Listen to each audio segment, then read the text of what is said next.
Welcome to Home Education Matters, the weekly podcast supporting you on your home education journey.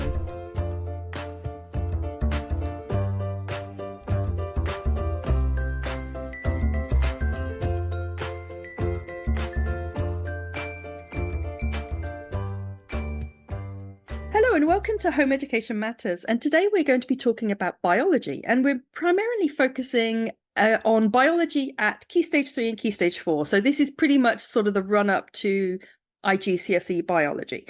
And we've done an episode on physics, and that was very good. And we've done GCSE kind of style deep dives on MFL, Modern Foreign Languages. What else have we done? Oh yes, we've done deep dives on maths, we've done deep dives on modern foreign languages, we've done physics, and now we are doing biology. And I'm joined today by Elizabeth from Sinclair Education, and she is going to be guiding us through biology at GCSE level, or sort of kind of Key Stage 3, because I have a bit of a thing about Key Stage 3, but we will get to that, I'm sure, as part of the podcast. And those that have heard my other podcasts will know exactly my thing about Key Stage 3, so you can just skip that bit. When you start hearing me like going on and on about Key Stage 3, the veterans of the podcast will just skip ahead, because they'll be like, we've heard this, Eleanor, we don't need to hear it a second time. But anyway, Elizabeth, thank you so much for joining us on the podcast today. Do tell us a little bit about your, who you are and how you found yourself in the home education sector. So I've been teaching for a while now, like a while. I think I qualified in 2008, taught in schools for a long time, and then I had 3 children very close together, and going back to work the last time round with 3 kids all at school, or me at school and them in nursery I should say, was quite full on, and it got to the point where I just didn't see them. So this is my second year now teaching and tutoring and teaching homeschool education, and I love it. I love teaching, I love being in the classroom, but actually I didn't know going in this would be the direction my career kind of took, but I absolutely live and breathe what I do. And I love working with all the students that I come into contact with, and it's been a big shock to the system, big learning curve, because there's a lot for teachers and parents kind of going into homeschool and the IGCSE curriculums, but at the same time been absolutely amazing. And yeah, I might say this a few times, love what I do. What are the biggest differences, do you think, between being a teacher and being a tutor? I think for me, I would say from that stance of, for me as a parent, and I get a much better home-life balance myself. But actually, the relationship that I have with students in my classroom and tutoring, I like how much more relaxed actually the setting is when it comes to tutoring. It's that I have small groups, I have one-on-one, and it's getting to those students a lot more with their needs and their learning on a lot more individual level. And I absolutely thrive and just love that interaction with those small groups or students just one-on-one. It's that interaction that I have with them in that more relaxed setting as well. And actually students who have opted to be in there, not these real reluctant students sat in the classroom like, why am I doing this? But young individuals that are like, actually, I really want to do science, I'm looking for this extra help and support around it. It's a really big shift, actually. And that took a bit of adjustment for me as well, taking it away from I was a head of subject, taking it as a head of subject, managing 300 students go through their GCSE, to actually working with families and individuals, what their goals are. It's a really nice shift, actually, to more focus on that rather than what the school's pushing me to do for a huge variety of students overall. It's a lot more personalised, I'd say.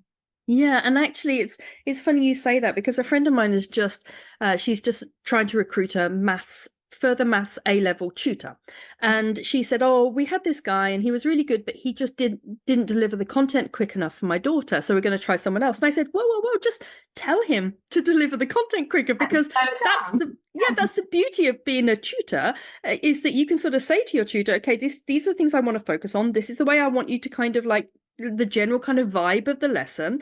And this is the glory of home education, is that the parent is king because they're paying the bill. It's not quite the same as schools, right?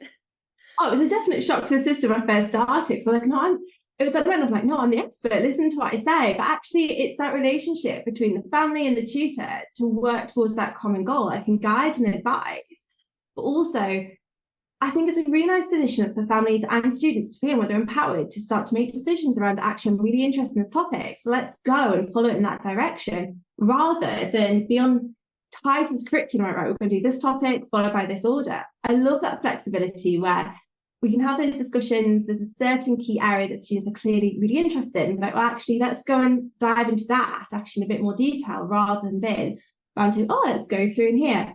But it's definitely at the same time, but it was a shift for me to be like, actually, I need to work with people and with families, and they do have this autonomy and say over, actually, I want to be focusing on this. And I love that dynamic also. I think it's really, really powerful for students to actually be in that position too.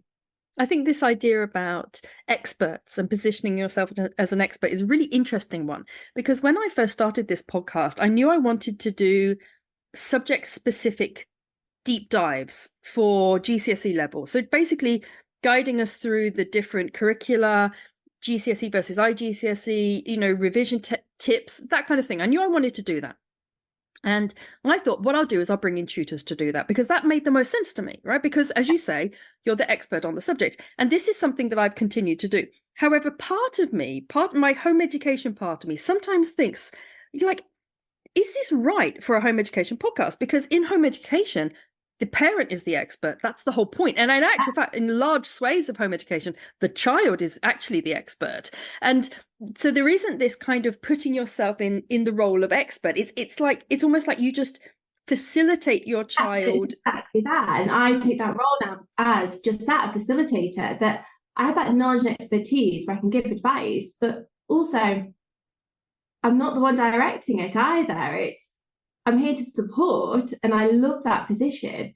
But also, the student has autonomy. So there's been a couple of students that I tutor one-to-one and I absolutely loved it, in that they were looking to find a tutor, had a few one-to-one lessons with a few different tutors. So actually the student can make the choice of, actually, this is the individual that I want to work with. And I think that's such a lovely position to be in as a family. You have that option of, right, who's going to be working with my family? Is my child happy as well?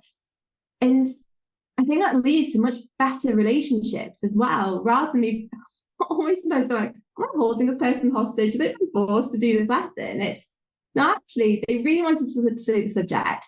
We've met, had a really good discussion around it. They've had some few options, and this is the direction they want to go. I like that idea. There's been that almost consultation, but I'm not that person leading it. That's very much supporting, but not been like, right, you must do this, and this is how you're going to get to that GCSE.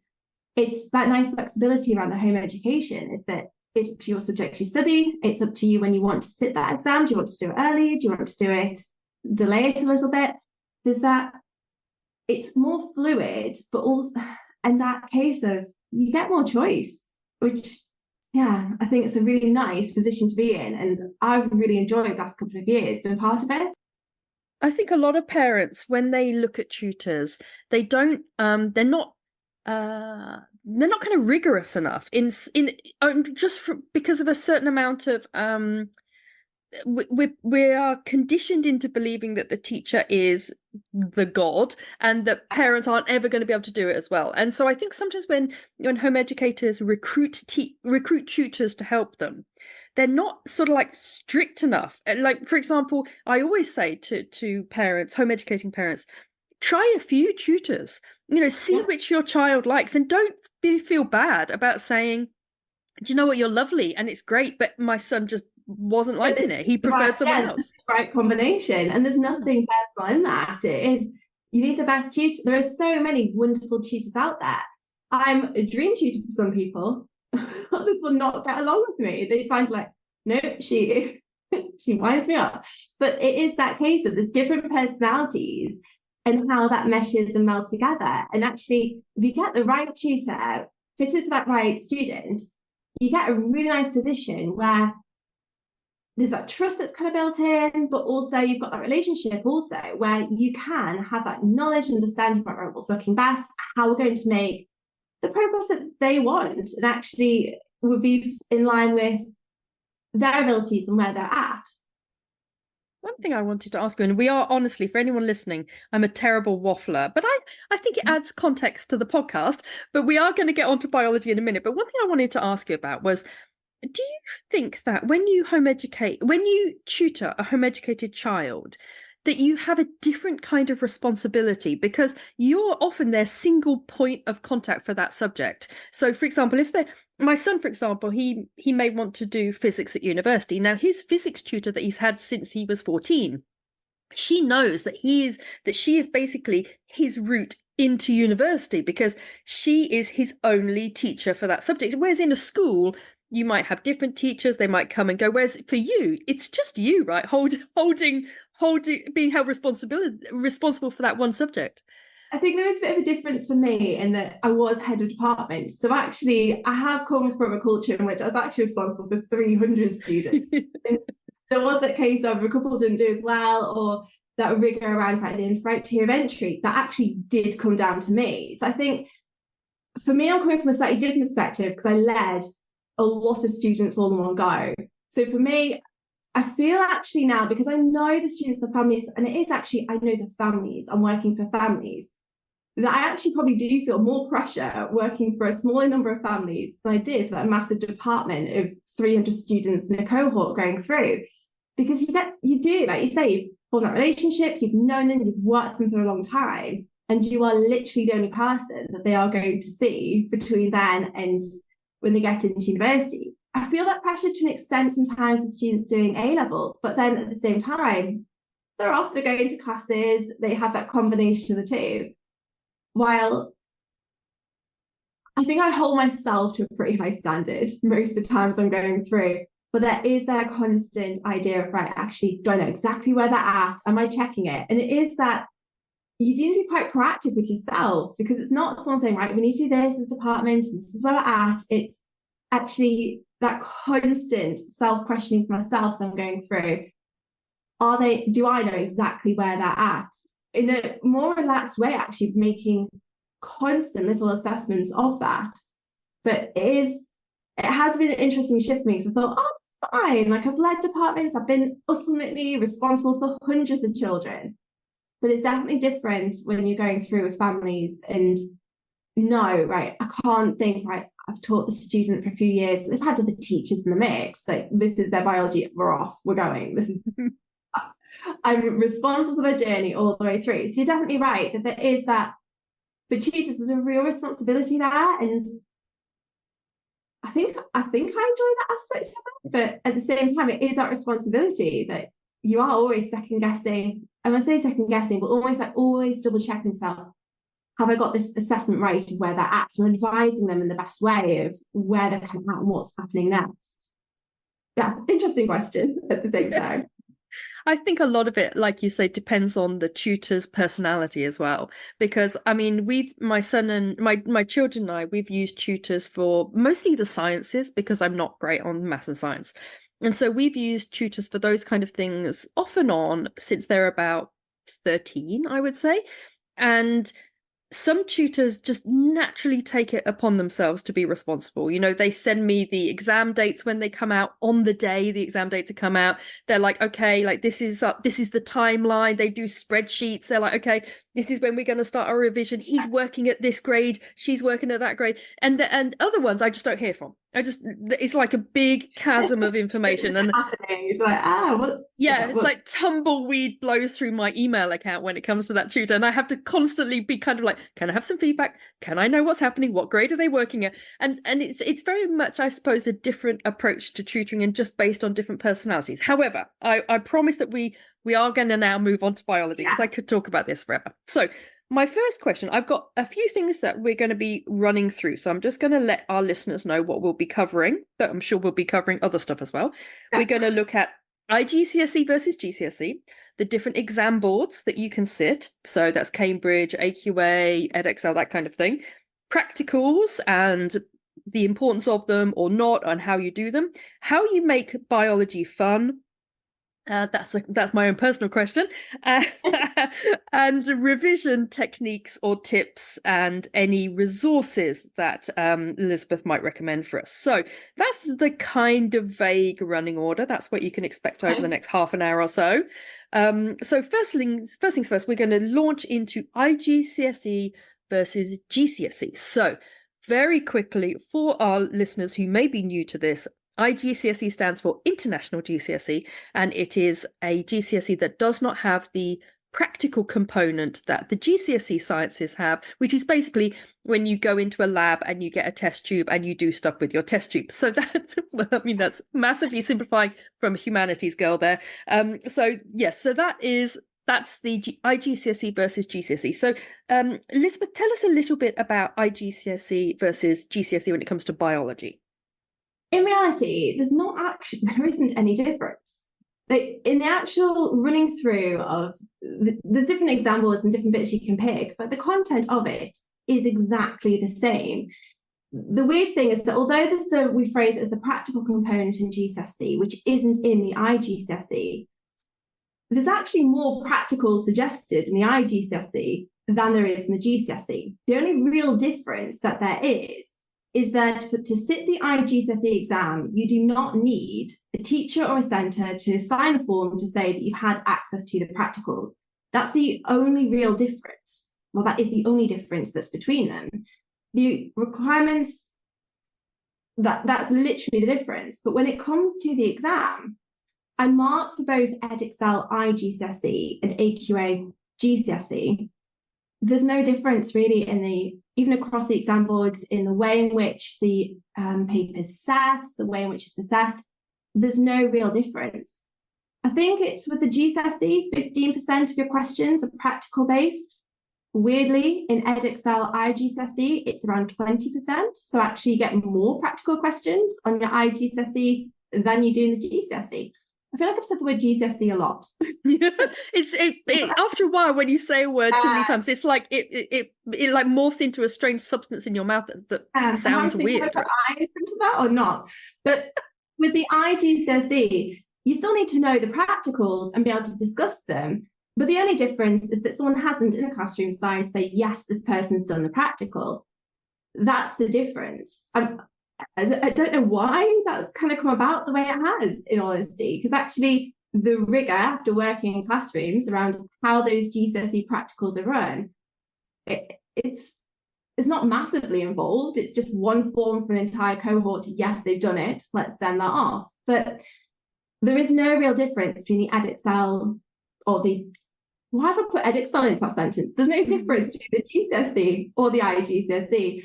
I think there's a bit of panic when people first go into home education where, they can't do science GCSE. Well, no, but these courses are absolutely fine to kind of go through. And as far as universities or centres are concerned, they are equivalent. And so there is no real difference between them. Just you don't have to physically do the practicals for the IGCSE version. Okay, good. And what are the exam boards offered for IGCSE? So the two that I mainly work with are your Cambridge and with Edexcel IGCSE. They tend to be the ones that have got more resources that are available as well, which we can chat about a bit later on.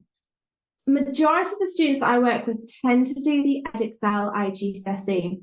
The strength actually for both of them compared to GCSE is that there's no real high raw foundation. And so it does mean that there's not a risk of falling off. When you're in schools, it's very much like, do we put them higher, the foundation tier? There's a big kind of question mark around that. And you've got to make the right judgment. Otherwise, you catch them too low or you have the risk of falling off the other end. When doing those Edexcel or the Cambridge, the exam that you sit, you can actually get between a 1 to a 9 on both of them, which does offer actually quite a nice bit of flexibility. It does mean that you see quite a wide variety of questions and different challenging questions in there because they've got to cater for a wide proportion that's there. I've completely forgotten your question. It was really just about the two exam boards. So, for example, it's Cambridge and Edexcel IGCSE are the two big. Yeah. In actual fact, I don't think there are any other IGCSEs. No, AQA doesn't do them. I'm not too again not too why, but Cambridge and Edexcel are the two big ones that you kind of come across. EdXL seemed to be a bit more straightforward, actually, with, right, here's your biology, chemistry, physics, here's your dual science. Cambridge have a lot of different versions and variations, that actually getting into it can be a bit daunting, actually. And the curriculums are very similar, the exams are very similar, but there are literally there's a long list of different sciences. The content across both exam boards, though, is pretty much exactly the same. There are subtle differences between them. But again, if you were to compare the EdXL IGCSE compared to the EdXL GCSE, slightly different orders, but actually the content is roughly the same in both. There are small differences across them, and same between Cambridge and EdXL, but actually the content across all sciences pretty much the same there too. Well, that's really interesting because in my experience, there are 3 different routes that it can take when it comes to IGCSE versus GCSE. You have subjects like history, which is completely different depending on the exam board. I mean, completely different. The questions are different. The papers are different. It's topics, everything's different. Then you have things like maths, which are really similar, apart from a couple of very key things that are in the IGCSE that aren't in the GCSE and vice versa. So you need to know what they are. But it sounds like for biology, realistically, the contents map each other regardless of exam boards or GCSE versus IGCSE. So there's certain parts, for example, that if I focus on EdXL, it doesn't kind of matter what you're going to be entered for. You need to know about cell biology. There are very subtle differences across exam boards, similar to maths actually, with, right, this is your core content needed. One thing that EdXL IGCSE does have that's a bit different towards the other ones is their focus on human disease is a bit less. And the reality behind that is because they actually have a whole IGCSE in human biology that then focuses on that a lot more. But the broad topics are very, very similar. You know that you're going to get cells, you're going to get organization of animals, you're going to get ecology.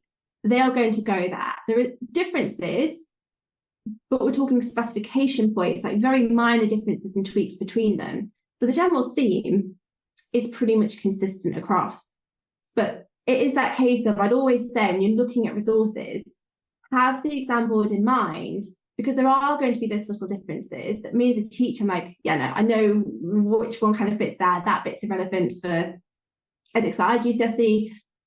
Pick the exam board you're doing, use their resources. Actually, if you start off in Key Stage 3, for example, studying ecology, you can literally go wild a bit and study which parts do you like, because it's going to be within whichever GCSE curriculum that you pick. And same with cells, as you're kind of working your way through, that it'll be the foundations for whichever GCSE you start with.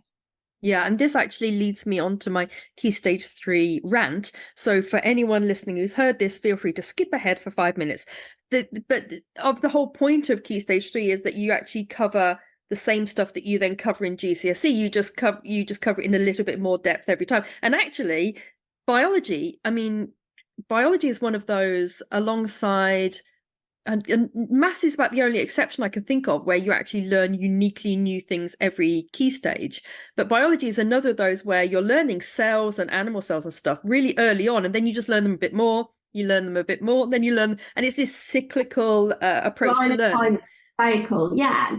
And I think, I've not heard the rest of your rant actually, so it's a bit more. It was purely that, as I always advise, that everyone just skips Key Stage 3, apart from for maths. And realistically, if you're going to really go on to that, Key Stage 3 maths is basically foundation level maths. So actually you're doing GCSEs early. So I just always say, I just don't see the point of Key Stage 3. It seems to me, and this is, okay, everyone's heard this one, but I'm going to say it again. But I feel like it's when they decided to move the schools from everyone leaving at 14 to everyone leaving at 16, they added some like extra content in. Yeah. And that was fluffer Key Stage 3. That's my theory. There we are. Thrown it out there yet again.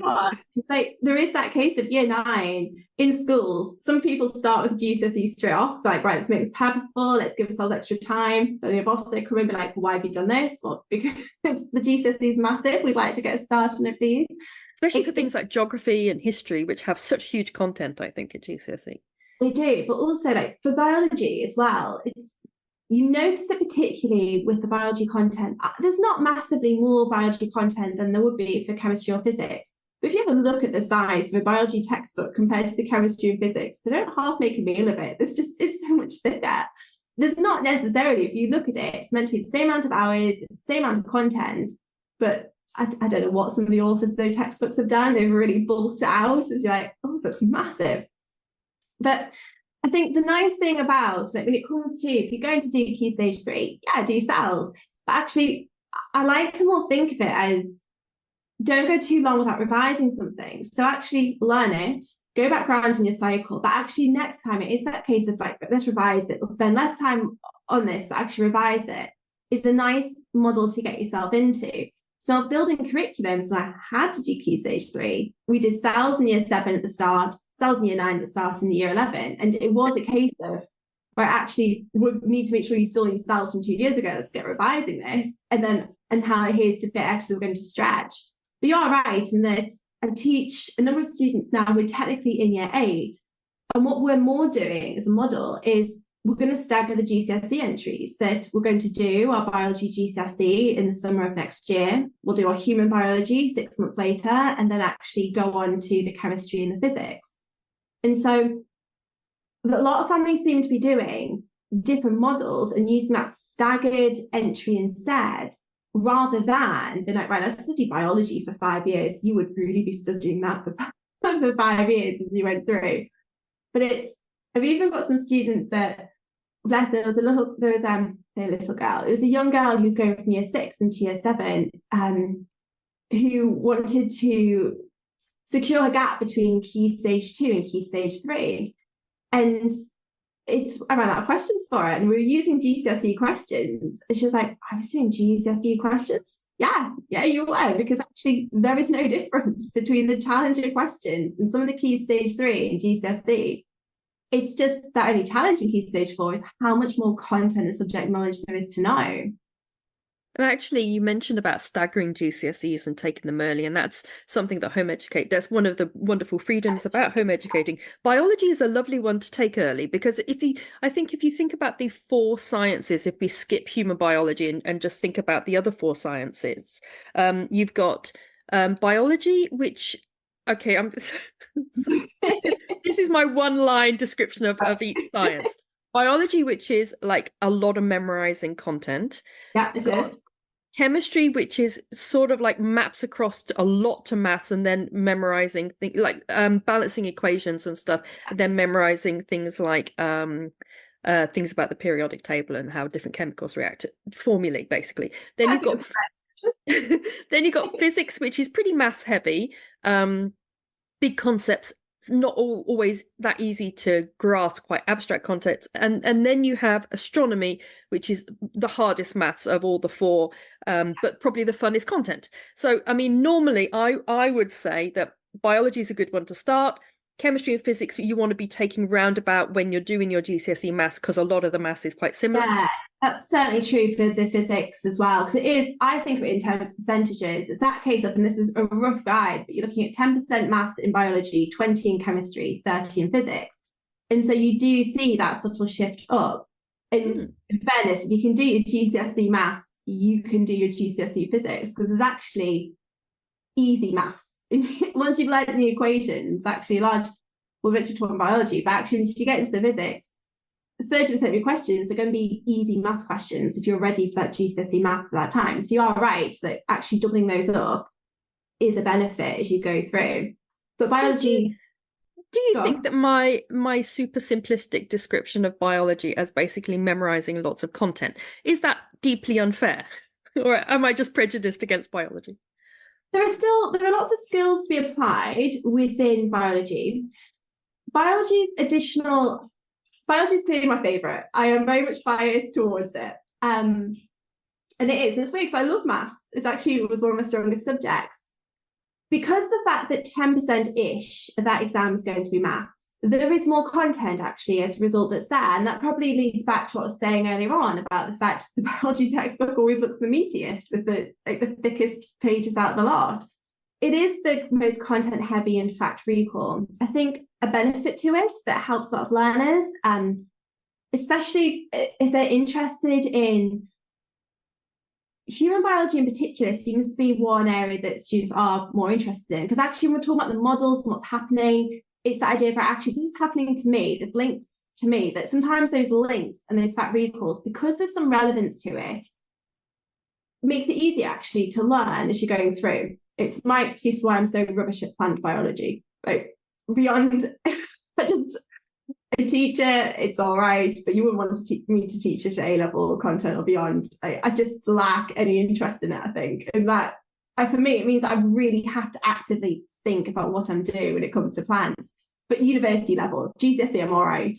But it is probably the most fact recall heavy.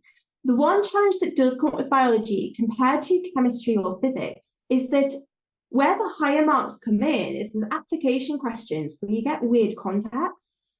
Now, in chemistry, that doesn't tend to freak people out because it's just a different reaction. And people get very used to, very early on, having two chemicals whose names they've not really ever thought much about reacting together. That's their weird context. But for students, that's just a random practical that they have to now use.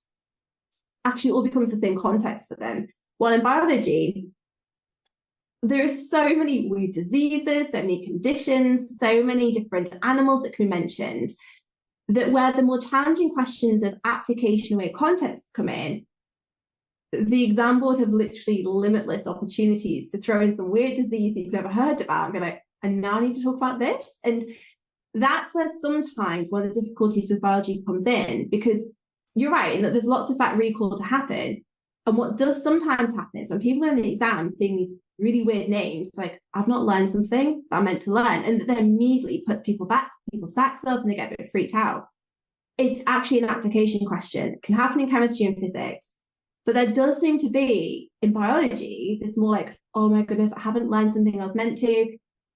And that definitely is where the challenge in biology comes in. It's not the facts, it's more just getting resilient to, right, they've given me a weird context, right, what do I know that can help me answer this?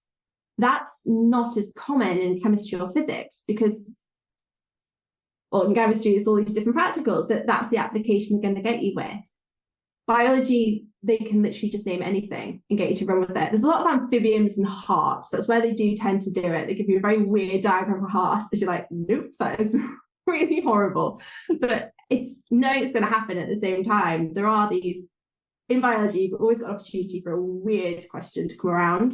And that's really interesting you say that, because my daughter exited her biology tuition lesson the other day, and she was like very plaintive, and she was saying, I didn't understand the question and I never learned any of that stuff, and I thought, and I said, you must have learned it, because she's in the revision stage of her biology now, because she's sitting it, this summer coming. And she was like, no, I've never learned that, I've never learned it. And of course, now what you say, it suddenly makes sense what she'd encountered.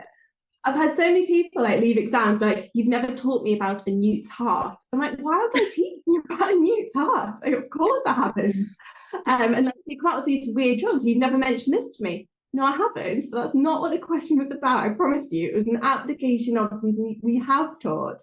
And that's where the challenge in biology does come in, is that for whatever reason, it doesn't freak people out when they see it in chemistry, physics. It's like they're expecting it. But in biology, it's like, nope, it almost leads into this questioning of, I've never been taught this, like I can't answer this. And that's where the challenge in biology comes in. Now that's what the difference is between a grade 7 and a grade 9 student. It's knowing and being resilient with that. And it's why they're doing it at the same time. But the lead examiners of it, a lot of them really love biology and they like to include these weird contexts. And I really feel I'm not sure now the time to get that engagement of science and interest in the exam, but okay, let's go with it.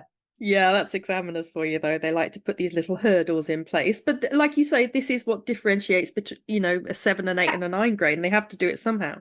So let's talk about practicals, because I mean, I've got this image in my mind of my children have done quite a lot of IGCSEs in science, and I've always felt a little bit bad that they weren't in school with their aprons on and carving up a newt's heart or whatever the hell they do in biology practicals. I have images of frogs' legs, and I mean in chemistry, explosions and all these amazing things. But I know that you and I we had a little chat about practicals before we did this podcast, and you were saying that actually my image of practicals in school is maybe not the real, it's not the reality of what actually is happening in schools. No, and it is that case of there will be that, like there will be a couple of token schools out there with amazing staffing, amazing resources, and amazing technicians that are doing just that. But the reality is that the vast majority of schools are struggling with staffing, they're struggling with technicians, and they're struggling with funding to actually do this and actually having the climate right in a classroom for it. And so, don't get me wrong, I've had like a few chemical disasters where I have ended up with a purple fire on my desk and students loved it, but it was not meant to be that was not the purpose of that lesson. I just potassium. Potassium and some water on my desk. That's all I remember from chemistry. But I think I've got a good class of students who will remember my purple fire where I did just that. But the day in, day out is actually, that isn't the reality. There will be students, and students will be doing practicals throughout years 10 and 11 if we focus on those. But actually, for biology, that's 10 practicals. One is the ruler drop test, where they'll be dropping a ruler and seeing how quickly they can catch it. It's not the most awe-inspiring practical, actually, that's out there. And there's a goal photosynthesis, where I have an hour of listening to 30 students, but like, I can't see any bubbles. No, you can't, because this practical never works. The pond is long and truly dead by the time it gets into the classroom. Really tried, but no, it's died, it's gone.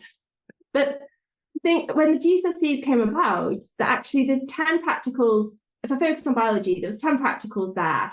You were doing 5 a year. And like I said, one of them is that ruler drop test. There's nothing, it isn't this day in, day out practicals. But also the learning that's taking place when some of these is happening is a little bit dodgy at best, because actually for some of the classes, it just turns into an hour of kind of play about it. With the IGCSE, there's actually more practical opportunities that are there. And the nice thing is that you can either choose to be like, right, I'm going to learn the theory of it and be ready to be assessed, because that's ultimately what you kind of need for it. You've also got that flexibility that, something's really interesting me, or I'd like to do this. There are 14 practicals in IGCSE that are recommended that, you need to be able to discuss.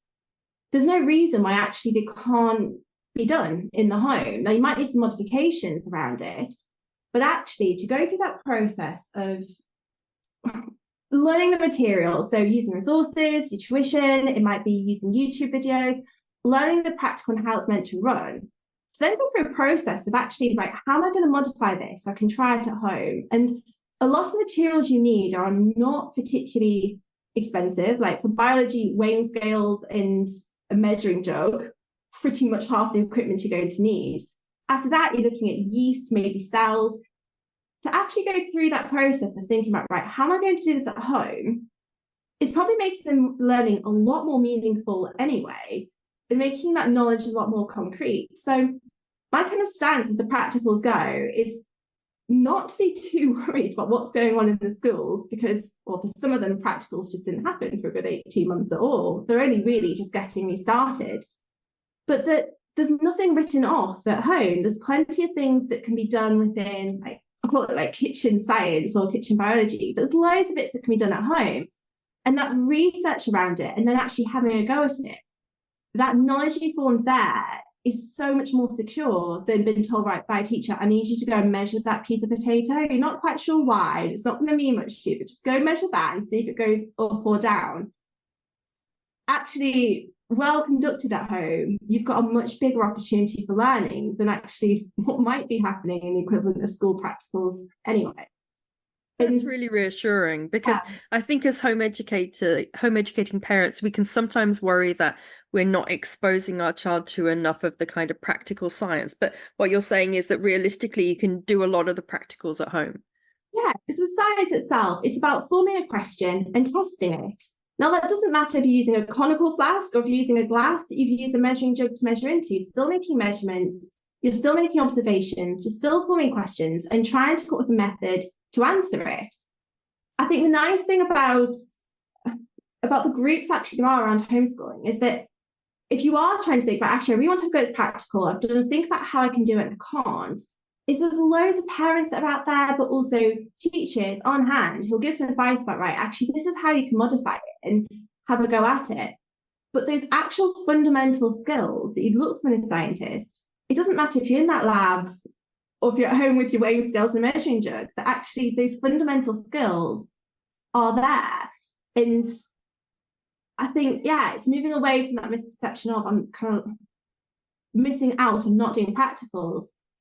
You can still do them if you want to. And that's the lovely bit of you can pick and choose the ones that you actually want to do rather than like, no, I really don't want to do that. So if anyone is like, you can just go to the butcher's and ask for a pluck of a heart.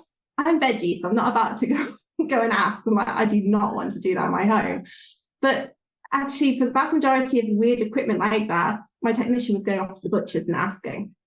And the nice thing with the Boxall IGCSE and with the Cambridge is there's a lot of plant experiments as well that are quite easy and cheap to set up and have a go at. Well, what about, I mean, I get the impression that part of the fun of biology is the fact that it is rooted in life. You know, like you say, when you're talking about human biology, it's immediately relevant to our lives in lots of ways. But I didn't do biology at school. I did physics and chemistry and did very badly in them.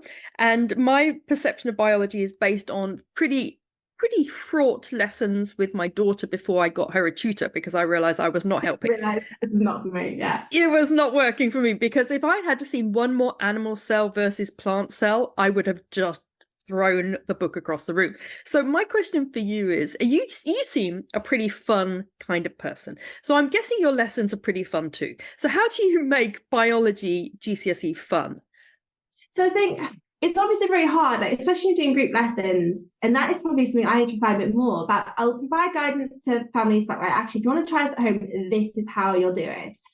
But it's about encouraging those links that are going on and making that relevance, because it's not just the fact it's more engaging, but if there's a meaning to what you're learning and it's relevant to you, your brain figures out and actually needs to store and retain it. And that makes a huge difference, I've found, with recall as it goes through.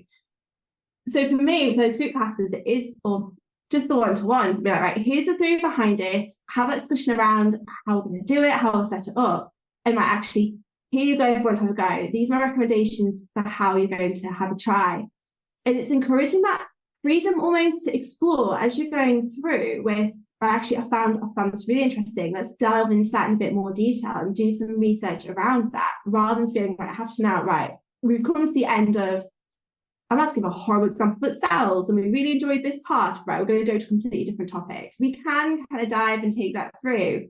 I've got one student who's really into, she's more into the human biology, and she's currently working towards a GCSE instead in biology. But occasionally we will kind of drift off and be like, well, actually, this is going to link to what we're doing in the future. It links to what we've done today. And it is just following that interest. It's following where the interest kind of takes, but we also having a very tight routine behind it, right? Here are specification points we've done to make sure I'm not going to forget.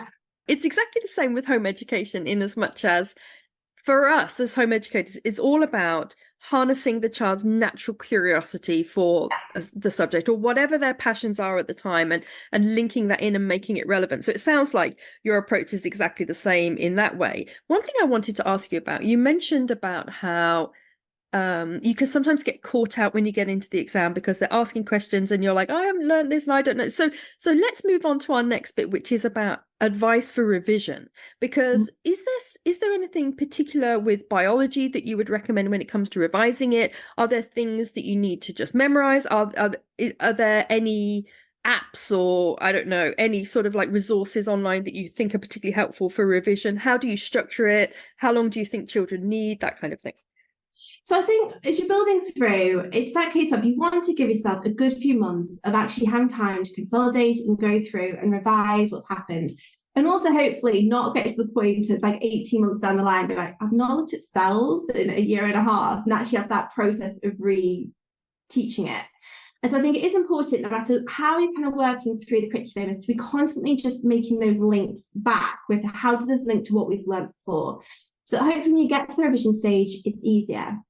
But when it comes to revision, it is a case of actually, there's loads of lovely revision activities and guides that are out there. The CGP are always nice and just structured in that they seem to just cut it down to, right, this is what you need to know. Because it's very hard to sometimes not get distracted by all the superfluous stuff that just doesn't matter. It's just going to weigh you down at that last moment. For me, it's about you revising, pick a topic, make it active. So make something with what you need to learn. So have something available, like I know Save My Exams, CGP revision guides, something you're physically using. The other thing that I know, or I would always recommend, is to use the specification itself. It sounds really boring, but actually that is the list of exactly what you need to know. So pick a few points, allocate yourself 45 minutes, produce a revision material around it, but then to ask yourself or make some questions around it and answers, answer them yourself, get someone else to ask you them. But there's lots of different bits and pieces out there that are honestly just trying to get you to part with money. The best thing that you can do is use the free exam questions. The best thing that you can do is answer as many past exam questions as you can, because after you've answered a good fair few of them, you realise that when you sit in the exam, it's a lot easier to sit it if you are literally been like, I know I've done this question or a similar kind of it before, because there's only so many ways that they can ask you the question. And for me, because I am an examiner, and one of my backgrounds is that I actually so I am a tutor and work with homeschool education students, but one of my big side, or my other kind of part of what I do, is I produce bespoke resources for schools and produce curriculum materials for them. And one of the big things is that the majority of the content is assessed in a very common way that is actually relatively predictable, actually, what you're going to be asked and how you'll be asked it. There's obviously, I can't be like, right, in your GCSE exam, you're going to be asked this, this, and this exactly. But there is a very repetitive pattern to it. You can know, I'm going to be asked some practical questions, I'm going to have to write a method. It's learning how to do and apply that. But with Edexcel in particular, getting hands-on past exam questions, there are literally just hundreds of them linked to the curriculum. And so for me, it's make some revision notes, learn that topic, test yourself, check it, but it's answering as many past exam questions as you can. Because actually, if that's been done well, you should be sat in your exam, looking at your paper, being like, I've seen this question before. I know how I'm meant to answer this. There will be, and I always kind of say to my students as they're going in, you're going to be asked the NEET question, that question where you come out, you sat there and like, I don't know what, I've never seen this. But it's then unpicking, right, what are they actually asking me about? So 100%, it's not going to be about the NEET, it'll be about the heart. It's not about this weird drug, it's about drug testing. It's about then unpicking that question. And the way to get familiar with that is to see as many of those questions as possible beforehand. And the beautiful thing is you don't have to pay for it. There's so many exam boards out there, or just websites that have launched like these big packs of, right, if you want to do this exam, like this specification point, here you go, download it. And the main issue actually is you always get too much exam questions to work through. It almost feels like I can't work through these. Well, no, this is 10 years of exams, 3 exams a year, you probably can't. But there's that such wide variety of free bits and pieces, but especially for all sciences, that's where I'd go. Like, use my notes, make something, and then just answer as many free exam questions as I can. The only thing I think it guides against, I don't understand, sounds really antagonistic, I don't understand why it exists. There are some people out there that will sell, like, but will physically sell, like, example papers. You don't need to buy an example paper, just do one from 5 years previously. Yes, you're not going to be asked those exact questions, but they're going to be very similar.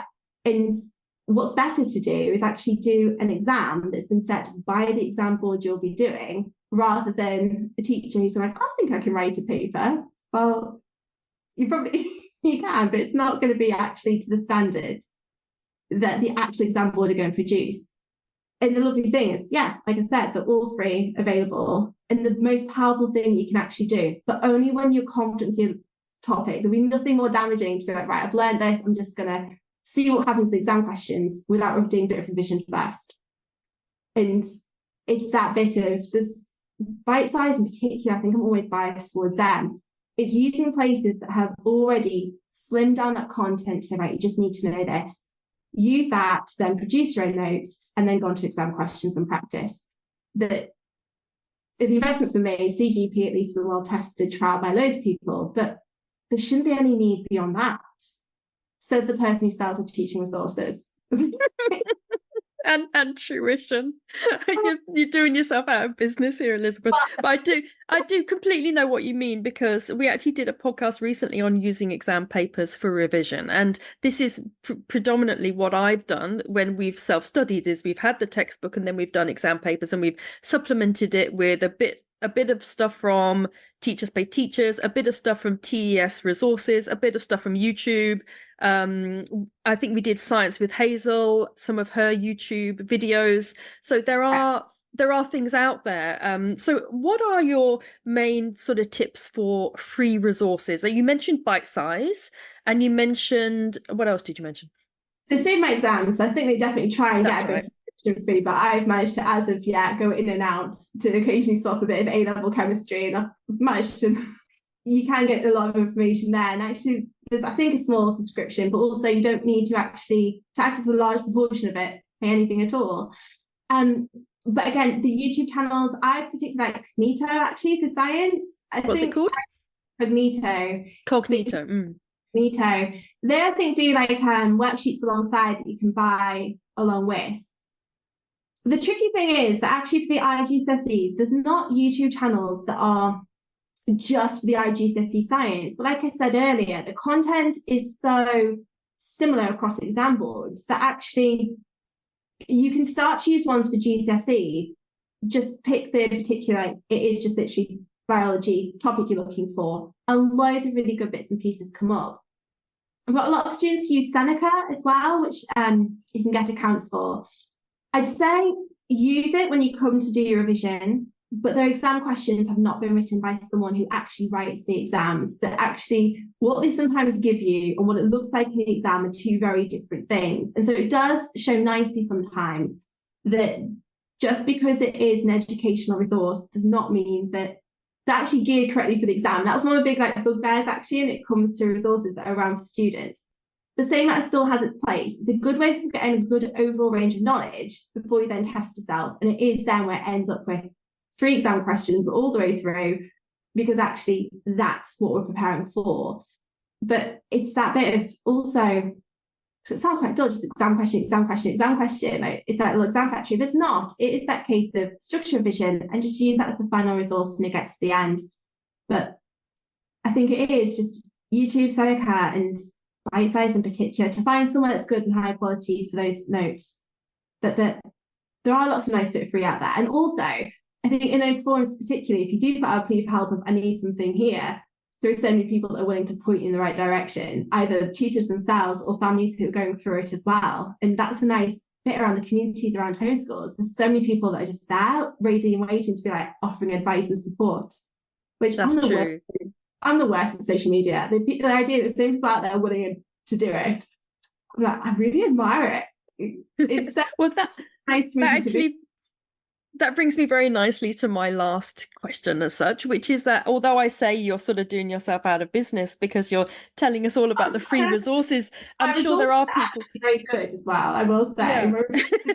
I'm sure there are people listening who would be interested in finding out more about you and your tuition. So tell us for people that do use social media. So tell us where we can find you on social media and any websites, your anything like that. So our listeners can find you if they want to.